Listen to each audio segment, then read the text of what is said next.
Salut les potos, c'est FD et aujourd'hui on se retrouve pour ce qui est sans doute une de mes meilleures expériences dans le monde du jeu vidéo et je parle bien sûr de ma participation aux mondiaux de Brawl Stars. Donc aujourd'hui les amis, on se retrouve pour que je vous explique un peu comment ça fonctionne et pour vous raconter mon histoire et ce qui s'est passé durant ces mondiaux. Pour commencer, je vais tout simplement vous expliquer comment fonctionnent les mondiaux de Brawl Stars.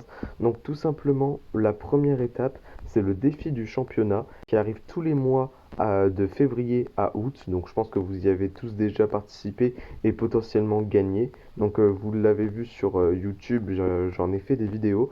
Du coup, il faut se qualifier au championnat pour pouvoir passer à l'étape suivante.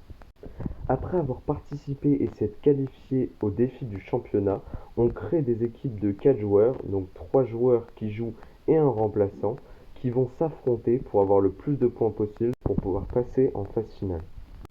Pour finir, du coup, les phases finales entre les meilleures équipes du monde, donc celles qui ont eu le plus de points, qui durent jusqu'à la fin de l'année, et du coup, toutes ces équipes vont essayer de s'affronter pour pouvoir devenir champion du monde. Les amis, je vais donc vous raconter comment s'est déroulée ma participation aux mondiaux de Brawl Stars et tout commence avec notre victoire au défi du championnat avec Harry.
Comme vous l'avez vu, on a réussi le défi du championnat avec Harry, mais c'est maintenant que les choses sérieuses commencent et il faut trouver une équipe pour participer aux qualifications. Pour intégrer une équipe, il faut impérativement avoir réussi le défi du championnat. Malheureusement, Harry, à cause de raisons personnelles, n'a pas pu rejoindre mon équipe, donc ce qui me faisait déjà partir avec un énorme désavantage car je ne connaissais personne qui pouvaient venir dans mon équipe. Mais c'est pour cela que Supercell a créé un salon Discord où il y a un onglet événements pour avoir toutes les informations pour le championnat, un onglet aide en cas de problème et surtout un onglet général pour que chacun puisse chercher des coéquipiers dans son équipe. Je suis donc parti dans le salon général et j'ai envoyé un message pour que le plus de personnes puissent me répondre et j'ai répondu en privé à ceux qui m'avaient répondu et qui avaient besoin d'une équipe. Bien sûr les amis, pour ceux qui vont y participer plus tard ou qui l'ont déjà fait, faites attention parce que quand vous parlez en privé à des gens, il y a toujours des gens pour vous rabaisser parce qu'ils ont 3 trophées de plus que vous ou quelque chose du genre. Donc faites attention, il y a toujours des gens mal intentionnés. Malgré cela, c'est comme ça que j'ai rencontré KWSTAS, donc bien sûr son pseudo est imprononçable, sinon c'est pas drôle, et c'est comme ça que du coup on a commencé à parler, on a créé une équipe qu'on a appelée Star, donc pour ceux qui le savent, c'est le nom de ma deuxième chaîne YouTube qui est basée sur Brawl Stars, je l'ai appelée FD Star, donc c'est pour ça qu'on l'a appelée comme ça. Et du coup, suite à ça, il s'en est suivi des heures de recherche pour trouver les joueurs manquants. J'ai rencontré Monty qui a rejoint la team mais qui a quitté sans donner de raison, donc j'ai pas trop compris pourquoi, mais si tu passes par là, je ne t'en veux pas. KWSTAS a trouvé 2 joueurs, mais l'un d'entre eux a quitté pour une raison que j'ignore. C'est ensuite que j'ai trouvé Shuya qui a rejoint et qui a rendu notre équipe complète. La deuxième personne que KWSTAS a malheureusement quitté, je ne sais pas pourquoi non plus, et du coup KWSTAS a invité quelqu'un qui s'appelle Eric à rejoindre notre équipe, ce qui la complétera à nouveau. Malheureusement, de nombreuses personnes ont voulu rejoindre notre équipe, que ce soit sur Discord ou sur YouTube, parce que j'avais fait une petite vidéo pour vous demander de l'aide. J'ai dû refuser car on était complet et j'en suis vraiment désolé. Donc tous ceux qui ont essayé de rejoindre notre team et qui ont voulu la rejoindre, je suis vraiment désolé. J'espère que vous avez trouvé une équipe et que ça s'est bien passé. Et bien sûr, ça ne pourrait pas être bien s'il n'y avait pas des problèmes. Donc au dernier moment, juste avant que que la création d'équipe soit fermée, Shuya a dû quitter à cause de raisons personnelles. Donc je ne lui en veux pas, franchement, c'est pas grave. Du coup, au final, on n'est que 3 dans l'équipe, KWSTAS, Eric et moi. Donc on n'a pas de remplaçant, ça veut dire qu'on doit toujours être tous présents durant les matchs. Donc c'est comme ça que c'est clôturé notre équipe, donc on n'est que 3. Mais avant que les matchs ne commencent, on avait un petit peu de temps, donc on a pu s'entraîner un petit peu en 3v3 sur des games de trophées, et on s'entendait super bien, on jouait parfaitement ensemble, on avait les bonnes compos, on arrivait à se comprendre sans parler ensemble, du coup c'était vraiment top. C'est maintenant que le moment de jouer arrive. Les matchs commencent, donc ils se passent sous forme de BO3 en format Coupe Star.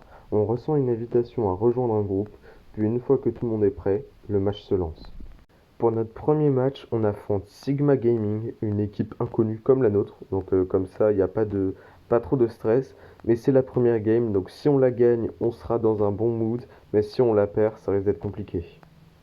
Pour la première map du BO3, on tombe sur Prime Damnation Éternelle, KWSTAS a pris Grom, Eric a pris BA et moi j'ai pris Beau. Nos adversaires ont pris Karl, Monsieur M et Jean, et c'est parti, la game se lance.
Comme vous l'avez vu, on a gagné plutôt facilement cette première game de BO3.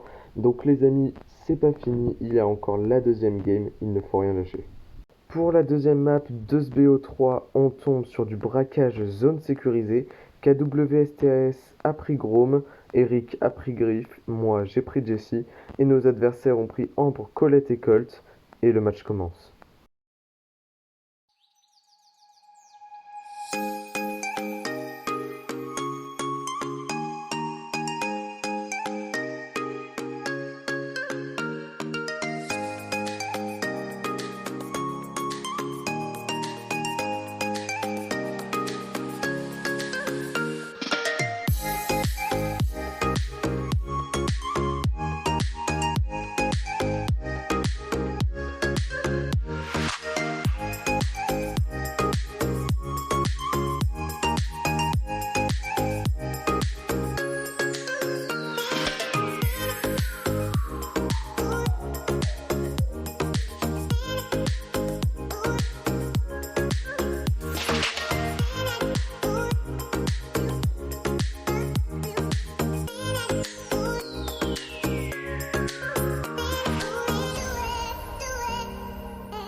Et les amis, comme vous l'avez vu, c'est une deuxième victoire, donc une victoire du BO3, alors qu'on n'est que 3 joueurs, on n'a pas de remplaçant.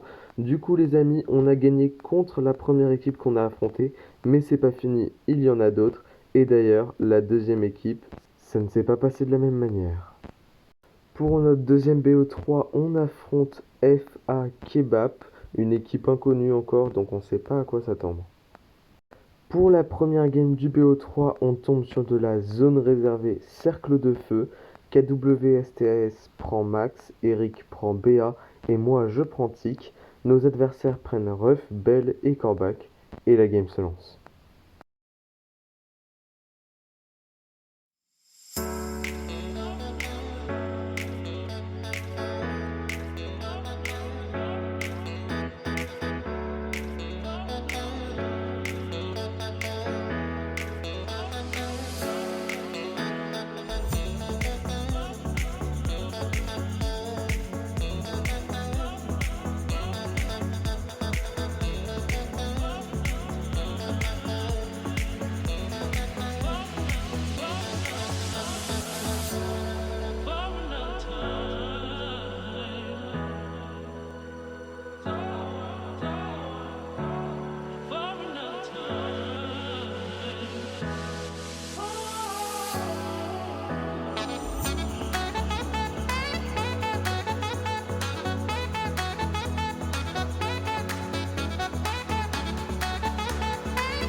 On s'est fait détruire.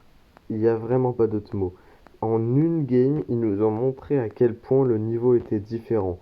Mais ça peut encore passer. Il nous reste une game. Ils ont gagné qu'une seule game, c'est encore faisable. Faut juste y croire. Pour le deuxième match de ce BO3, on tombe sur du Brawl Ball en touche. Donc KWSTAS a pris Elisa, Eric a pris Ruff et moi j'ai pris Surge. Karl, Max et Ash dans l'équipe adverse. C'est peut-être notre dernier match pour ce BO3, donc faut tout donner.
Et là, c'est la désillusion. La différence de niveau est telle qu'ils nous ont malmenés sur deux maps différentes, mais complètement. Il n'y a pas un seul moment où on a pu espérer remonter. Je ne pense pas que la différence de niveau en termes de maîtrise des brawlers soit vraiment énorme. Je pense que c'est plutôt le fait qu'ils connaissent mieux les maps, mieux les compos, et ça c'est quelque chose que moi et mes mates, vu qu'on joue pas énormément en Power League, on n'a pas l'habitude de faire. Donc forcément, on s'est pris un petit peu une raclée sur ça, et ça nous fait peur pour la suite. Pour notre troisième BO3, on affronte Los Emoticons de Lyon, une équipe toujours inconnue, mais si on gagne, on affronte CETA Division, donc une équipe très forte et très connue au Worlds, car ils ont tout simplement été champions du monde. Donc si on gagne, on devra affronter cette division, bah, la plus grosse équipe mondiale. Donc on est quasiment sûr de perdre, mais on affronte des monstres et surtout des légendes. Et si on perd, bah, je pense qu'on risque un peu d'arriver dans une partie compliquée parce que je pense qu'on risque d'être éliminé. Et bien sûr, c'est là que tout repart en cacahuète. Les problèmes arrivent. Un des membres de ma team ne se connecte pas. Deux membres de la team adverse ne se connectent pas non plus. On ne sait vraiment pas comment ça doit se passer et on attend vraiment longtemps avant que quelque chose se passe. Et sans aucune raison, on ne sait pas pourquoi, tout se ferme. On est kick du groupe où il y a le tournoi. Et quand on regarde qui est-ce qui a gagné, c'est l'équipe adverse. L'équipe adverse est déclarée vainqueur sans vraiment de raison valable, car ils avaient même un joueur de moins que nous, donc ça aurait dû être nous techniquement. Mais on ne sait pas pourquoi, c'est eux qui sont déclarés vainqueurs. Et là, ce que je redoutais est arrivé. On ne reçoit plus d'invitations pour rejoindre les matchs, alors qu'on est là aux bons horaires. On n'a pas d'infos, on ne sait pas pourquoi, on ne nous a pas mis de message, on n'a rien reçu si on était qualifié ou si justement on avait perdu et que du coup on ne pouvait plus participer, on était disqualifié des Worlds. Donc on n'a plus d'infos, mais je pense que c'est fini. On a perdu trop de fois, même si la deuxième fois n'était pas de notre faute. Du coup, malheureusement, on n'affronte pas non plus cette division. Et c'est un peu comme ça que ça se finit, donc je suis un peu dégoûté, mais on peut rien y faire. On peut se dire que c'est comme ça que ça se finit, que c'est dommage et qu'on n'a pas eu de chance finalement, mais on s'est requalifié avec Aboulbar et Harry pour le défi du championnat d'août. Donc c'était une nouvelle opportunité, sauf que bien entendu la malchance toujours présente, aucun de nous n'est disponible pour les qualifications. Donc c'est vraiment dommage. Je suis un peu dégoûté que ça soit fini comme ça, qu'on n'ait pas pu aller jusqu'au bout. Mais c'est comme ça. Je suis quand même très content d'avoir participé au World. Et vraiment, c'était une super expérience. Je voudrais vraiment dire un grand merci à KWSTAS, Eric et tous ceux qui ont voulu m'aider ou participer avec moi au World. C'était vraiment, vraiment incroyable. Donc merci à tout le monde. J'espère que cette vidéo un peu résumée vous plaira. Comme d'habitude, si vous avez aimé, n'oubliez pas de lâcher un gros pouce bleu et de vous abonner à la chaîne. Ce serait vraiment sympa parce que cette vidéo, c'est sans doute la plus grosse de ma chaîne. Elle m'a pris énormément de temps à faire. Ça me tient vraiment à cœur. Du coup, sur ce, bye bye.